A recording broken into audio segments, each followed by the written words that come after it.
¿Qué tal chicos? ¿Cómo están? Soy tu profesor Edgar Condori Ugarte y en esta oportunidad vamos a ver el curso de química, el tema de estado gaseoso 1. Espero que les guste el tema y el video que he preparado para ustedes. Vamos con el video. Bien, comenzamos como siempre con una pequeña definición acerca de lo que viene a ser el estado gaseoso. Tienes que saber que el estado gaseoso es el tercer estado de agregación de la materia. Acuérdate que la materia es todo aquello que nos rodea y ocupa un lugar en el universo y que tiene propiedades físicas, químicas y nucleares, ¿no? Entonces, también la materia cambia y se transforma constantemente a través del tiempo. Para eso sabemos que la materia tiene tres estados de agregación, los más clásicos: sólido, líquido y gaseoso. Hoy vamos a analizar el estado que le interesó más al señor Robert Boyle, que es uno de los grandes científicos en el ámbito o en el campo de la química. Vamos a ver entonces el estado gaseoso. La definición: es el estado de la materia que posee ni volumen, o no posee en este caso ni forma ni volumen. Es un estado muy curioso y ha sido estudiado por varios años a través de los científicos. Entonces, la palabra gas, ¿qué es lo que significa o qué es lo que quiere decir la palabra gas? La palabra gas viene de la palabra chaos, seguramente lo has escuchado varias veces. La palabra chaos es la palabra gas, ¿no? Ya en este caso al español más cotidiano, chaos significa gas. Pero chaos, ¿qué significaba en todo caso? Tenía un significado la palabra chaos, que era gas actualmente. El significado es de desorden. Y ese es el motivo por el cual a los gases se les llama o se les considera que tienen un desorden molecular. Desorden significa la palabra gas porque las partículas gaseosas están en un desorden total. Están que se alejan repentinamente, pero se mantienen en un cierto rango, ¿no? Las partículas están alborotadas por aquí y por allá. Entonces esas partículas que tienen grandes espacios intermoleculares, como están desordenadas y no hay ningún orden como en estado sólido o estado líquido, es por esa razón que se les llama desorden, caos y gas. De ahí viene el nombre del estado gaseoso, el gas, los famosos gases, ¿no? Que es el tercer estado de la materia. Muy bien, excelente. Vamos entonces al siguiente punto. Ya una vez queda claro lo que viene a ser el estado gaseoso, vamos a ver las características del estado gaseoso. Las características del estado gaseoso. Si podemos observar por acá, las características del estado gaseoso vendrían a ser varias. Entre ellas tenemos lo siguiente: a la compresibilidad, a la expansibilidad, tenemos a la difusión y a la efusión. Vamos a hablar un poco de cada una. Hablemos de compresibilidad. ¿A qué se refiere la palabra o qué es lo que quiere decir la palabra compresibilidad? Para empezar, proviene de la palabra compresión, ¿no? Compresión. No es de confundir con la palabra comprensión. Una cosa es compresión y otra cosa es comprensión. La palabra compresión quiere decir o proviene del hecho de comprimir las cosas, o sea, de reducir de tamaño. Quiere decir aquí que la compresibilidad es aquella característica de los gases que les permite ocupar cada vez un volumen más pequeño. Un volumen más pequeño, o sea que su volumen es variable, puede cambiar su volumen y su forma debido a que los gases son compresibles. ¿Y debido a que los gases son compresibles? Ya que sus partículas se encuentran muy alejadas una tras otras. Es por eso que pueden reducir de tamaño y pueden ocupar espacios más pequeños, por lo cual la compresibilidad se da gracias a las fuerzas de repulsión de las partículas, que son muy mayores a las fuerzas de atracción. Debido a esa característica de los gases, como las partículas se encuentran muy repelidas unas tras otras, estas partículas pueden ocupar un espacio grande y reducirse todo eso a un espacio más pequeño en forma de gas, porque las partículas reducen sus espacios debido a que están alejadas o tienen mucho espacio una tras otra. Eso es la compresibilidad, el hecho de que las partículas tengan mayor fuerza de repulsión a la fuerza de atracción entre ellas, ocasionando que ocupen un volumen más pequeño. Eso vendría a ser la compresibilidad, ¿no? Viene la palabra comprimir. Comprimir. Las partículas tienen mayor fuerza de repulsión que fuerza de atracción, por lo cual ocupan volúmenes más pequeños, ocupan espacios más pequeños, más limitados. Ponemos acá entonces, ocupan espacios pequeños. Ocupan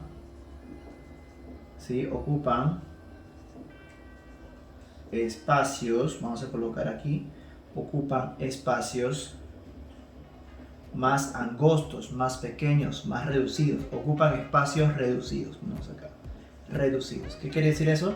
Que pueden ocupar espacios con un volumen menor, ¿no? Por ejemplo, de acá digamos que es un volumen de 5 litros, este mismo gas se puede comprimir en un recipiente de 2 litros, un volumen de 5 litros a 2 litros, tiene que reducirse de tamaño. Para eso los gases tienen la propiedad, la característica de ser compresibles, ¿no? Comprimir, ocupa espacios reducidos. Bien, espero que haya quedado bien claro. Vamos ahora a lo que viene a ser la expansibilidad. La expansibilidad de un gas se da ya que como tienen las partículas repelidas mayor fuerza de repulsión a la fuerza de atracción, esto ocasiona que los gases se puedan trasladar, por lo cual se les llama, o se les dice que los gases se expanden, ¿no?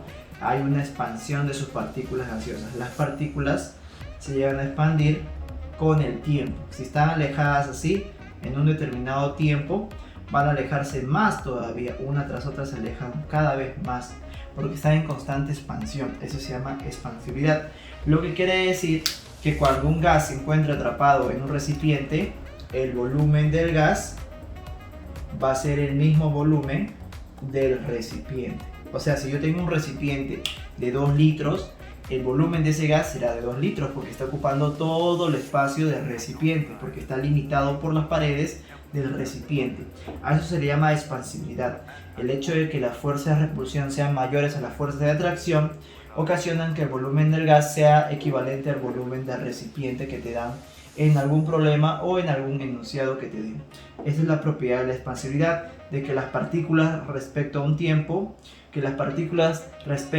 a un determinado tiempo se van a seguir alejando una tras otra. Es una característica de la expansibilidad, del trasladamiento, de la traslación de las partículas, ya que éstas se alejan cada vez más y más, ¿no? Muy interesante. Vamos a la siguiente. La difusión. La difusión se da cuando las partículas se trasladan. Vamos acá. Cuando las partículas se trasladan, ¿sí? Por otros medios. ¿A qué me refiero a eso? Que los gases, las partículas gaseosas, se pueden trasladar por otros medios, o sea, por otros gases, o por sólidos, o por líquidos, o sea, se pueden trasladar por tierra, los gases se pueden trasladar por tierra, se pueden trasladar por mar, o incluso se pueden trasladar a partir de aire o de otro gas, ya que el aire es un conjunto de gases. Entonces, eso se llama difusión, el hecho de que las partículas se trasladen por otros medios, como tierra, mar o aire, ¿no? Acuérdate que la tierra, pues es en este caso otro medio, otro estado de la materia. El hecho de que las partículas se trasladen por otros medios como tierra, mar o aire, ¿no? Acuérdate que la tierra pues es en este caso otro medio, otro estado de la materia, el estado sólido. Se pueden trasladar por sólidos, se pueden trasladar por mar, o sea por líquidos, y se pueden trasladar por aire, o sea por otros gases. O sea, los gases se pueden trasladar por medio de otros gases, por medio de otro fluido. De ahí viene la palabra fluido. El gas es considerado un fluido, porque por ahí fluye, ¿no? Porque por ahí fluyen las partículas.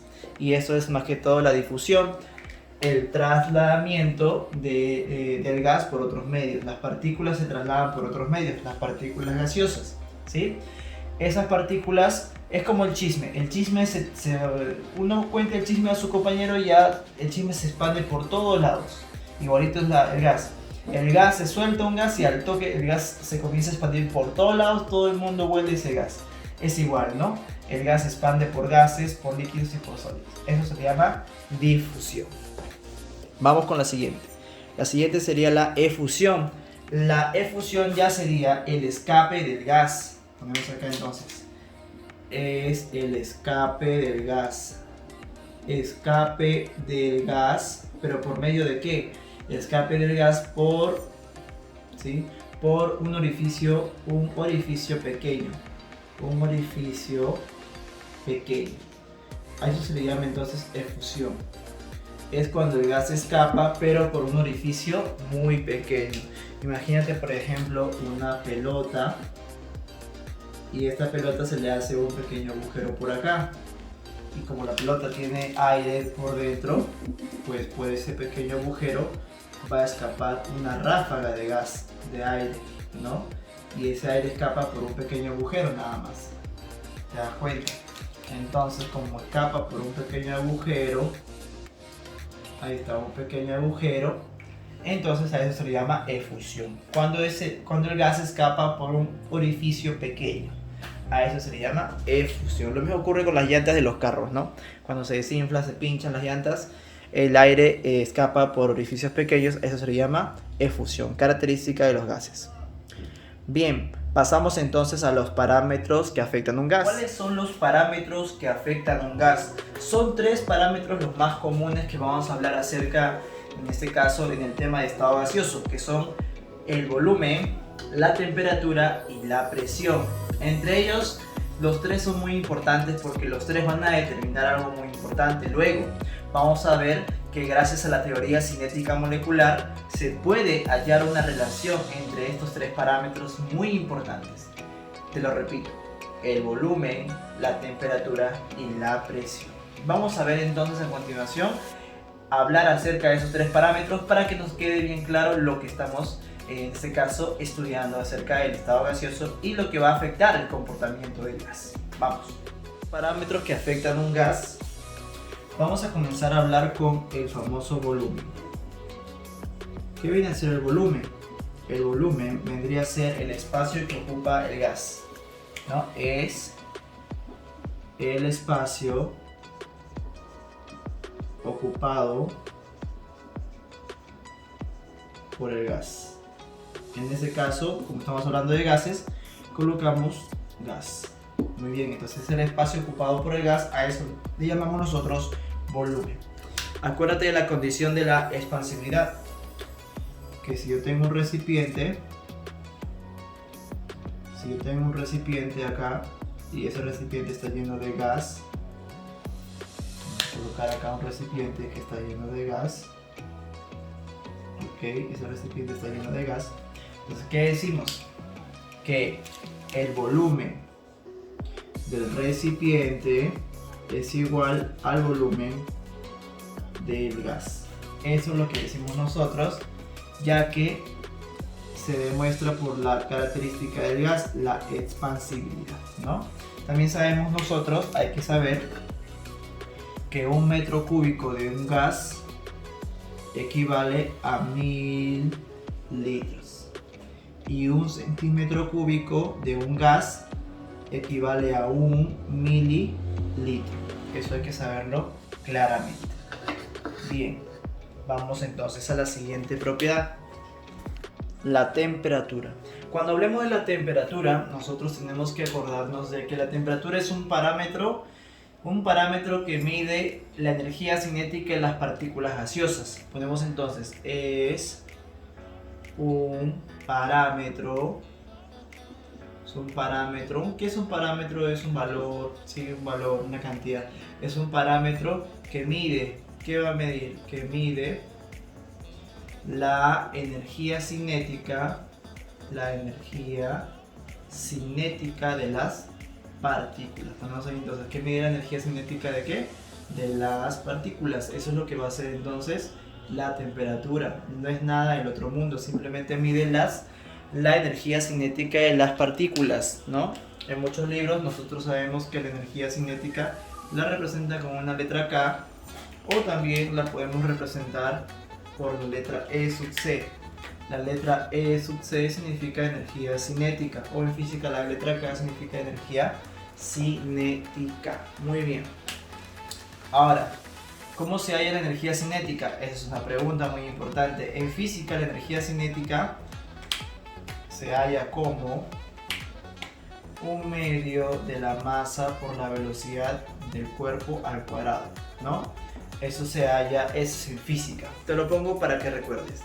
Pero la temperatura que mide esa energía cinética lo va a medir en su propia escala. ¿Cuál es la escala de la temperatura?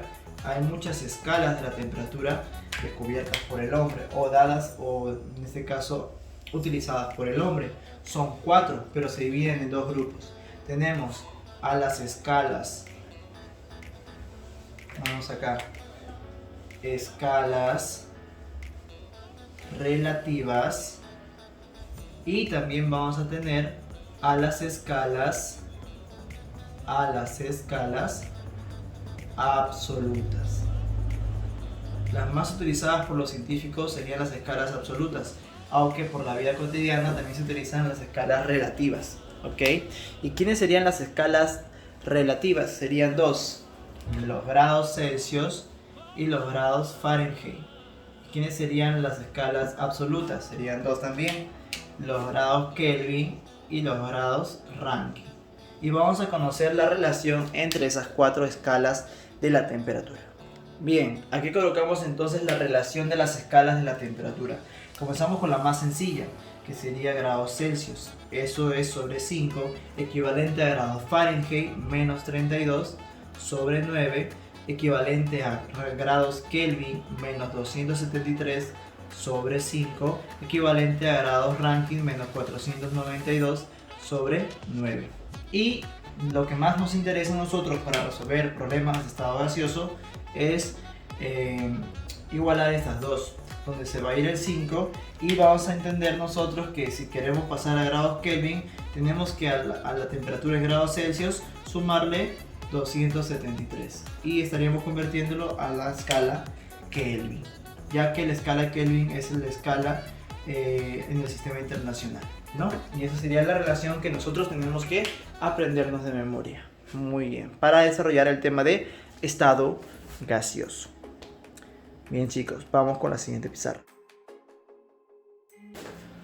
Bien, vamos ahora a resolver a unos cuantos ejercicios acerca de la conversión de la escala de las temperaturas de una escala, por ejemplo, como Celsius o grado Fahrenheit o Rankine, para pasarlos a una escala internacional llamada la escala Kelvin, que es la más usada y la que tienes que usar en los gases ideales. Vamos a ver entonces unos par de ejercicios. Bien, vamos a empezar entonces convirtiendo de la escala relativa de grados Celsius a la escala Kelvin, ¿ok? Acuérdate que para transformar a Kelvin tenemos que agarrar la escala Celsius y sumarle 273, nada más. Entonces, 27 grados Celsius a Kelvin, ¿cómo serían? Tendría que colocar 27 más 273 y agregaría 273 y esto me saldría 300 Kelvin. Nada más. A ver la siguiente es 127 grados Celsius. Quiero pasarlo a Kelvin. Coloco 127 y le voy a agregar 273. Le agregamos 273. Al agregarle 273 me saldría, haciendo la suma conveniente, 400 grados Kelvin. Si tuviera 227 grados Celsius, haría lo mismo. Agarraría y colocaría 227 más 273. 273, y esto ¿cuánto me saldría? Me saldría un total de 500 Kelvin. 500 Kelvin. De esta manera estaríamos resolviendo de la escala de grados Celsius, una escala relativa, a una escala absoluta como los grados Kelvin. Bien, ahora vamos a ver un par de ejemplos de la escala Fahrenheit a la escala Kelvin y después de la escala Rankine a la escala Kelvin. Si estoy en la escala Fahrenheit, ¿qué es lo que tengo que hacer para pasarlo a grados Kelvin? Pues acordarte de la fórmula, ¿no?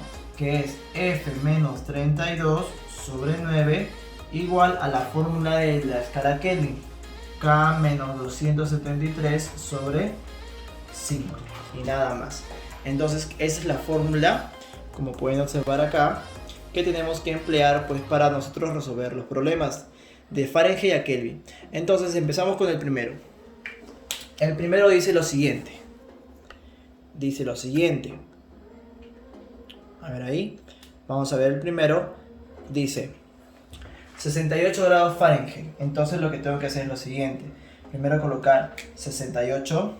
Vamos a colocar acá igual. Sería 68 grados Fahrenheit menos 32.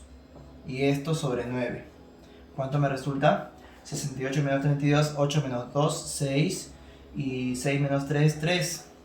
Me saldría entonces 36 novenos, lo cual esto sería 4. Como es 4, entonces yo colocaría aquí, ¿no? 4 igual a K, que es la escala Kelvin, menos 273 sobre 5. Ahí está, sobre 5. Luego, este 5 pasa a multiplicar, me quedaría 20. igual a K menos 273. Luego de hacer esa operación tengo que pasar a sumar. 273 suma al 20, me quedaría 293 grados Kelvin. Eso sería entonces la temperatura expresada en grados Kelvin. Como acá grados Kelvin. Bien, entonces sería esta la respuesta para este problema. Coloco aquí 293 grados Kelvin, ¿no? Listo. Ahora vamos a hacer el siguiente. De la misma forma, colocaríamos entonces según la fórmula, colocaríamos primero 113 menos 32 sobre 9 igual a Kelvin, grados Kelvin, menos 273 sobre 5. 113 menos 32 me resultaría un total de 81. 81 entre 9, eso me sale 9.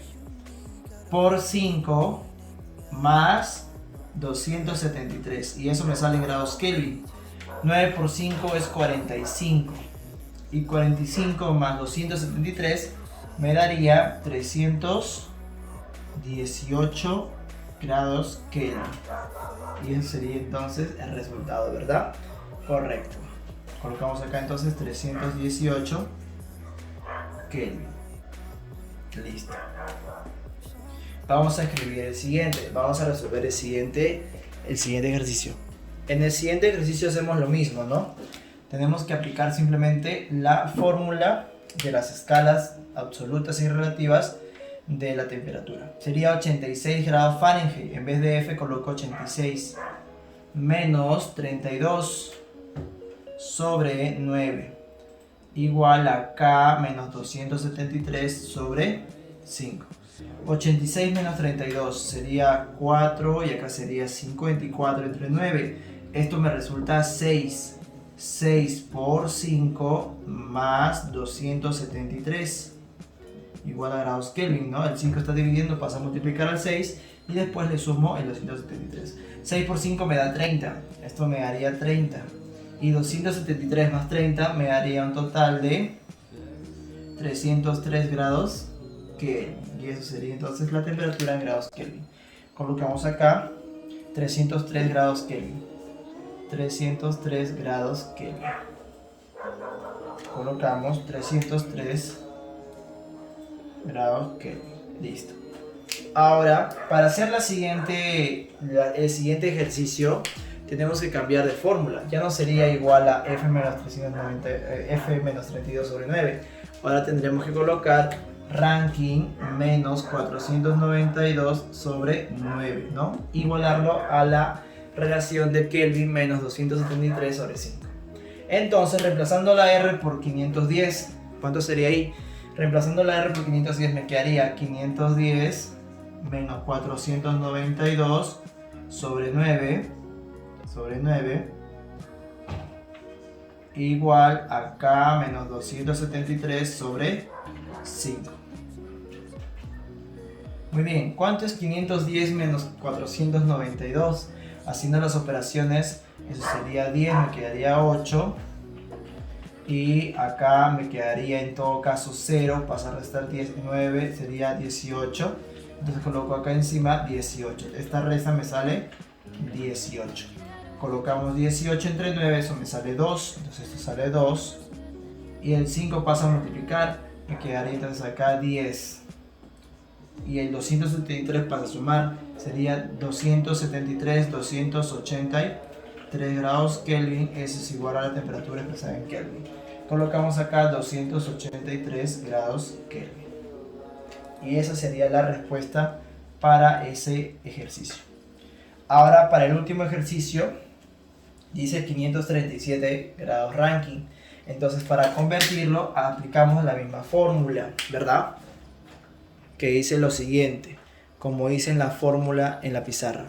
Tendremos que colocar entonces, en vez de R, 537 menos 492 dividido entre 9 igual a Kelvin menos 273 dividido entre 5. Ahí está. Correcto, como lo podemos observar en la pizarra. ¿verdad? Ahora, tenemos que restar. Así es, restamos 7 menos 2, eso me da 5. Y 3 menos 9 no se puede, se presta, se vuelve 4, eso sería 13. 13 menos 9, eso me da 4. Y 4 menos 4 es 0. Me quedaría 45 novenos, eso me resulta ser 5. Entonces todo esto sería 5. Pero el 5 de abajo pasa a multiplicar, entonces se convierte en 25, porque 5 por 5 es 25. Pasa a sumar el 273, me quedaría 25 más 273 igual a grados Kelvin. ¿Cuánto sería la suma? Me quedaría acá 8, 7 más 2 es 9, 298 grados Kelvin sería entonces el resultado final. 298 grados Kelvin se expresa 537 grados Rankine. Y ese sería el desarrollo de esas preguntas. Muy bien. Vamos entonces a la siguiente. Pasamos ahora a hablar acerca de la presión. Acuérdate que la presión es uno de los tres parámetros que van a interactuar o que van a variar el comportamiento de un gas. Ahora, la presión se define como la relación, ¿verdad?, entre la fuerza aplicada, ¿sí?, la fuerza aplicada en una determinada área. Eso sería entonces para mí lo que vendría a ser la presión. Y como se sabe, la presión se puede representar por la siguiente fórmula. Presión P es igual a fuerza sobre área, donde la fuerza se mide en newton y el área se mide en metros al cuadrado. Newton metros al cuadrado se podría definir como lo que llamamos actualmente Pascal, ¿no? Pascal serían las unidades internacionales de la presión, ¿correcto? Esta sería entonces la fórmula para hallar la presión de manera general. Y de ahí se derivan otras fórmulas, como por ejemplo la presión hidrostática. Lo que tenemos que tener en cuenta en química es que hay diferentes tipos de presiones. Hay la presión absoluta, la presión atmosférica y la presión manométrica. ¿Correcto? Ahí tenemos entonces los diferentes tipos de presión. Algo que tenemos que tener en cuenta que la presión absoluta no es más que la suma de la presión atmosférica más la presión manométrica. Así se calcula la presión absoluta y es la presión que se va a utilizar en los problemas de química. También sabemos que la presión la presión atmosférica, su valor es de una atmósfera, pero ese valor expresado en pascales sería de 100.325 pascales. Como también sabemos que una atmósfera equivale a otra unidad de medida de la presión, milímetros de mercurio, a 760 milímetros de mercurio, lo cual equivale también a 760 torricelli, que sería también una relación. Una atmósfera equivale también a 760 torricelli, ¿no? Torricelli, ahí está. Como también en bares. Entonces hay diferentes tipos de unidades para representar en este caso a la presión, ya sea pascales, milímetros de mercurio, que son los más usados en química, torricelli o pascal, también, que es la más común, la más internacional, ¿no? Unidad de los pascales, y como también los bares. Ahora, la presión absoluta es la presión total, la suma de la presión atmosférica con la presión manométrica. La presión atmosférica vendría a ser la presión que ejerce la atmósfera, las capas de aire que están cubriendo a toda la Tierra, a toda la troposfera, a toda la troposfera, ¿no? A todo el manto terrestre. Y la presión manométrica es la presión que ejercen las paredes del recipiente, ¿ok? Eso sería la presión manométrica. Para entender un poquito más de lo que vendría a ser la presión manométrica, te he hecho este gráfico para que lo puedas entender con una mayor claridad. La presión manométrica vendría a ser las partículas o la presión ejercida por las partículas gaseosas dentro de un recipiente confinado. ¿Qué quiere decir un recipiente confinado? Un recipiente sin salida, donde no hay orificio de salida, donde todo está cerrado. Y hay una cosita de acá, este recipiente tiene como un reloj acá, un medidor que se le llama el manómetro. El manómetro es el que mide la fuerza de interacción, de las partículas que ejercen una fuerza, así como golpeando las paredes del recipiente, donde las paredes del recipiente serían el área, ¿no? Que se está ejerciendo la fuerza, que son las partículas que están golpeando las paredes del recipiente como si fuera un área. Eso provoca una presión interna, a eso se le llama la presión manométrica. ¿Qué es la presión manométrica? Es la fuerza, es la fuerza aplicada, o en este caso mide la fuerza aplicada por las partículas que van directamente a todo el recipiente, ¿no? A las paredes del recipiente. Entonces la presión manométrica vendría a ser eso, la presión manométrica vendría a ser la fuerza que ejercen las partículas en las paredes del recipiente. Las fuerzas que ejercen las partículas en las paredes del recipiente, a eso se le llama una presión interna llamada presión manométrica y se mide con un manómetro. Ahí viene el nombre, ¿no? Muy bien, espero que ya haya quedado claro lo que es una presión manométrica. Bien, ahora hablaremos un poco de lo que vendría a ser la teoría cinética molecular. La teoría cinética molecular es una teoría muy importante que va a revolucionar el estudio de los gases a un nivel macroscópico, ya que el estudio de la teoría cinética molecular es un estudio interno que va desde lo microscópico, entender lo microscópico para poder desarrollar y ver los cambios y entender los cambios macroscópicamente. De eso trata la teoría cinética molecular. En este caso, esta teoría ha sido revolucionaria. ¿Por qué? Porque simplemente ha hecho un descubrimiento. Debido a que los gases reales son muy complejos y hay muchos factores que influyen dentro de ellos, entonces la teoría cinética molecular se basa no en estudiar los gases reales, debido a que son gases muy complejos. Eso se lo deja a un estudio más metodológico, más analítico. Lo que hace la teoría cinética molecular es expresar los gases reales con valores imaginarios, no tan alejados a la realidad, pero que sean más exactos. Para eso se tienen los gases ideales. Vemos acá, gas ideal. Así como un chico tiene una chica ideal, no sé cómo le guste un chico o una chica ideal, igual a una chica que le guste un chico ideal, tenga su chico ideal, igualito. Los científicos, nosotros tenemos los gases reales. Nosotros necesitamos a los gases ideales para poder realizar nuestras operaciones y nuestras ecuaciones dentro de los gases ideales, ¿no? Entonces de eso se trata la teoría cinética molecular, de estudiar a los gases reales respecto a los gases ideales, o también llamados gases perfectos, se les puede llamar, o perfectos.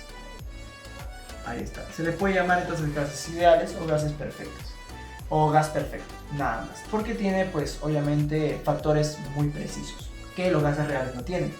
En todo caso, esta teoría cinética molecular se basó en principios muy importantes. ¿Cuáles son las condiciones o principios que tú tienes que tener en cuenta para estudiar en este caso la teoría cinética molecular? De lo que tienes que entender de la teoría cinética molecular. Vamos a ver entonces los puntos y las condiciones específicas que tenemos que tener en cuenta para estudiar la teoría cinética molecular y utilizar los gases ideales o gases perfectos. Bien, una de las condiciones principales es que en este caso las partículas gaseosas son puntuales. Tenemos acá partículas gaseosas puntuales. Gaseosas puntuales. ¿Qué quiere decir esto? Que no se le va a considerar ni volumen, ni masa, ni peso, que van a ser como un punto imaginario, ¿no? Que van a representarse como puntos a las partículas. Claro que obviamente en la vida real sí van a tener un volumen, como una esfera, ¿no? Las partículas gaseosas, pero en este caso, para poder utilizar los gases ideales, tenemos que tener en cuenta la teoría cinética molecular de que las partículas son como puntos. Otro, muy importante, que las fuerzas de repulsión y las fuerzas de atracción aquí no existen estas fuerzas. Obviamente que los gases, las fuerzas de repulsión son mayores a las fuerzas de atracción, pero en esta condición, al estudiar gases ideales, pues no se toman en cuenta estas características. No existen fuerzas de repulsión ni fuerzas de atracción. Otra característica, otra condición es que el gas ideal, el gas es considerado puro. Es considerado puro. ¿Qué quiere decir esto? Que las moléculas son idénticas. Moléculas idénticas. Una y otra se parecen. Son bien idénticas. ¿Ok? Otra condición sería la siguiente. Que las moléculas realizan un choque elástico. Colocamos acá. Las moléculas las moléculas chocan una tras otra elásticamente. Una tras otra chocan elásticamente. Las moléculas chocan elásticamente. ¿Ok? ¿Y qué hace posible, o mejor dicho, qué consecuencias trae de que las moléculas choquen elásticamente? Si las moléculas chocan elásticamente, entonces se puede decir que su momento lineal y su energía cinética se conservan. Vemos acá entonces, su energía cinética se conserva. O sea, va a ser la misma, no van a perder energía. ¿Sí? Su energía cinética se conserva. Energía cinética de las partículas se conserva y eso hace posible ciertas condiciones que vamos a ver a continuación. Bien, una vez explicado la parte teórica, vamos entonces a ver las fórmulas del estado gaseoso.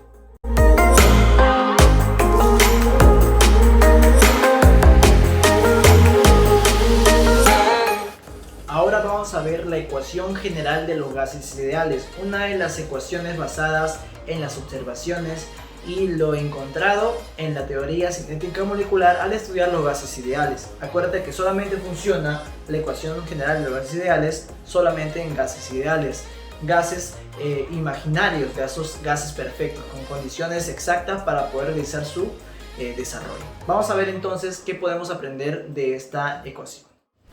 La ecuación general de los gases ideales se basa más que todo en una fórmula adecuada respecto a una relación de los tres factores importantes que afectan el comportamiento de un gas. ¿Cuáles son esos tres factores o tres parámetros que afectan el comportamiento de un gas? Que afectan al comportamiento de un gas, pues obviamente son los factores que ya conocemos todos: la presión, el volumen y la temperatura, ¿verdad? Estos tres factores se van a relacionar entre sí. Haciendo investigaciones y estudios en los gases, nos damos cuenta que la presión es inversamente proporcional al volumen. ¿Qué quiere decir esto? Que cuando aumenta la presión en un recipiente con gas, pues el volumen disminuye.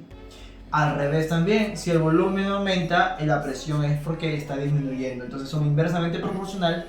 Matemáticamente hablando, es una multiplicación.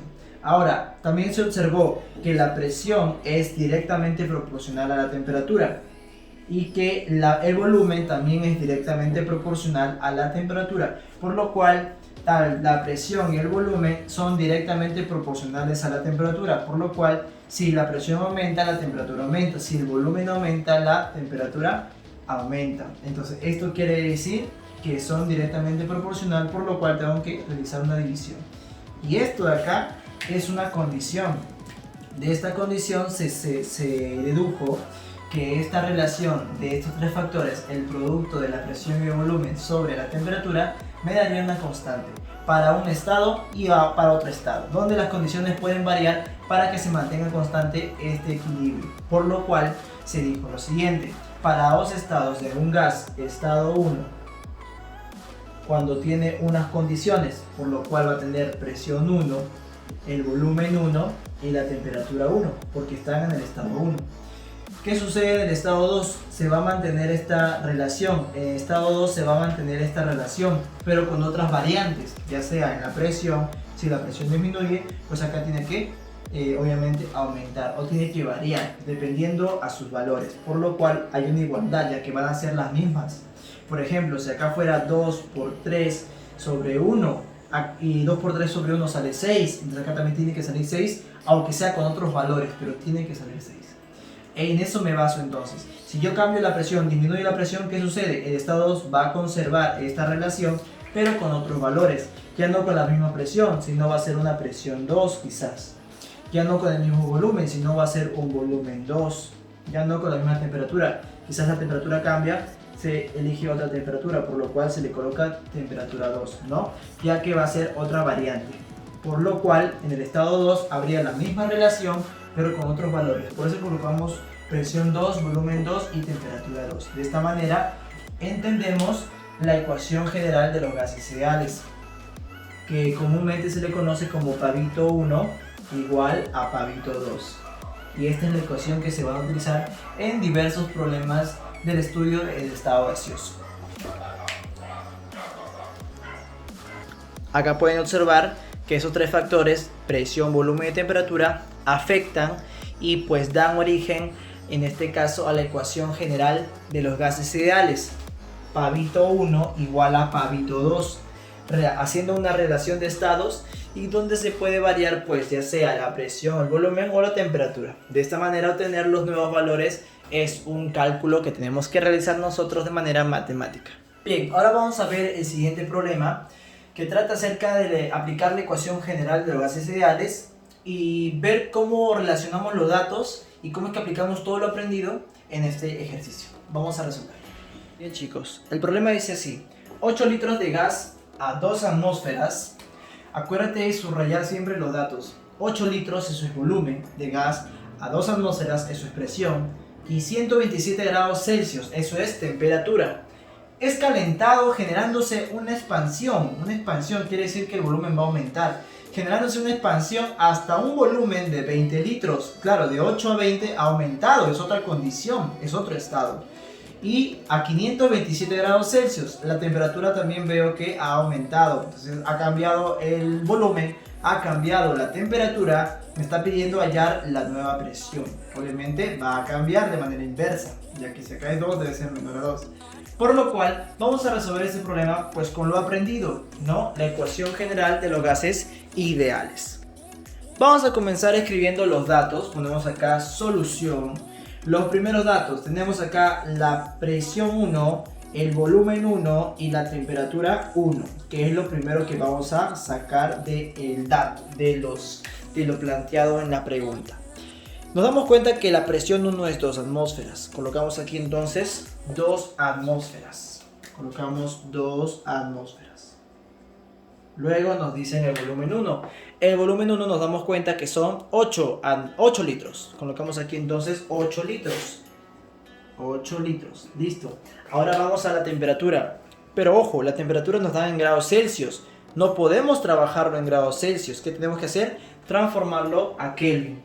Entonces, si nos dan 127 grados Celsius, tú ya sabes transformarlos a Kelvin.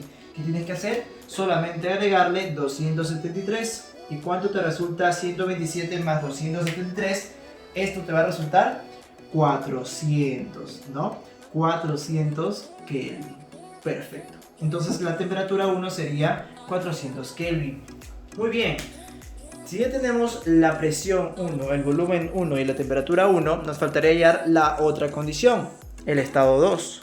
Para lo cual colocamos aquí entonces presión 2, volumen 2 y temperatura 2. De la misma forma, la presión 2, ¿cuánto sería? La presión 2 es lo que nos pide, por lo cual vamos a colocar aquí un signo de interrogación. Un signo de interrogación. Bien, ahora sí vamos a hallar el volumen 2. El volumen 2 ya está. El volumen 2 está en el texto. Está en la pregunta, 20 litros. Entonces vamos a colocar aquí 20 litros.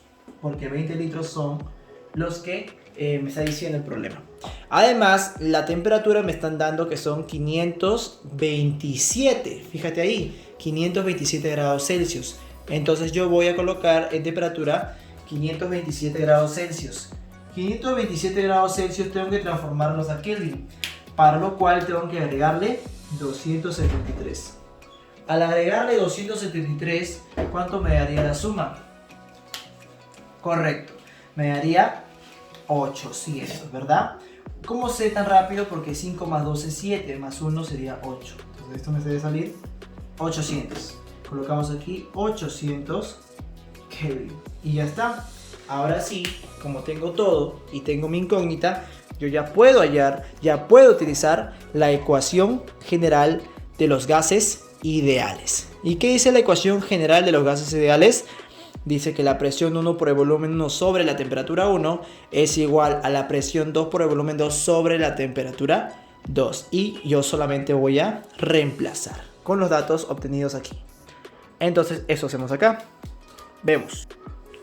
Bien, colocamos entonces la fórmula, dice Pavito 1 igual al Pavito 2 al Pavito 2 y reemplazamos. ¿Quién es P1? Eso es 2 atmósferas, colocamos aquí 2. paréntesis, por el volumen 1, que era 8 litros. 8 nada más. Sobre la temperatura 1, que sería 400. Listo. Eso lo voy a igualar a ¿cuánto? La presión 2, eso es dato. La presión 2 era lo que nos pedía el problema, ¿verdad? Correcto. Entonces colocamos P sub 2. Colocamos solamente P sub 2 con negrito, ya que esto es lo que nos pide. Por el volumen 2. ¿Cuánto es el volumen 2? El volumen 2 es 20 litros. Colocamos aquí 20. Sobre la temperatura 2. ¿Cuánto es la temperatura 2? La temperatura 2 es 800 Kelvin. Colocamos aquí 800. Y ya podemos resolver el problema. Sería 2 ceros con 2 ceros se me van. Le sacamos aquí, a ver, cuarta 1, cuarta 2. ¿Correcto? Aquí le podemos sacar 2 por 2 es 4, ¿verdad? Le puedo sacar mitad 1 y acá mitad 10. Quedándome solamente 1 por 2 sobre 1. Eso me daría 2. Igual a P sub 2, que es lo que tengo. P sub 2 por 10 sobre 8. Sobre 8. Como este 8 está dividiendo, lo voy a pasar a multiplicar. Al pasarlo a multiplicar, 8 por 2 me daría 16. 16 es igual a P sub 2 multiplicado por 10. Como ese 10 está multiplicando, lo paso a dividir. El 10 pasa a dividir. Sería 16 entre 10. Y esto me resulta P sub 2. Ahí está. Por lo cual, 16 entre 10, usando mis matemáticas, aritmética básica, esto es 1,6. Como es presión 2 y estaba en atmósferas en un inicio, eso también me debe salir en atmósferas. Y esta sería mi respuesta a la pregunta. ¿Qué clave marcaría entonces? Esta es la respuesta, es lo que me pide. Marcaría la clave C. C de casa. Muy bien.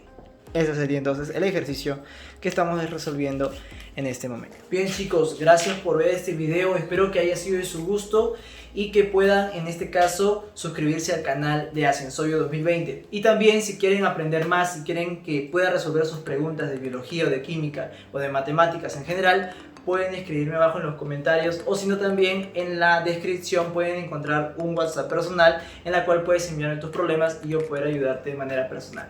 Esto ha sido todo, mi nombre es Sergio Ugarte, nos vemos en el siguiente video, chao.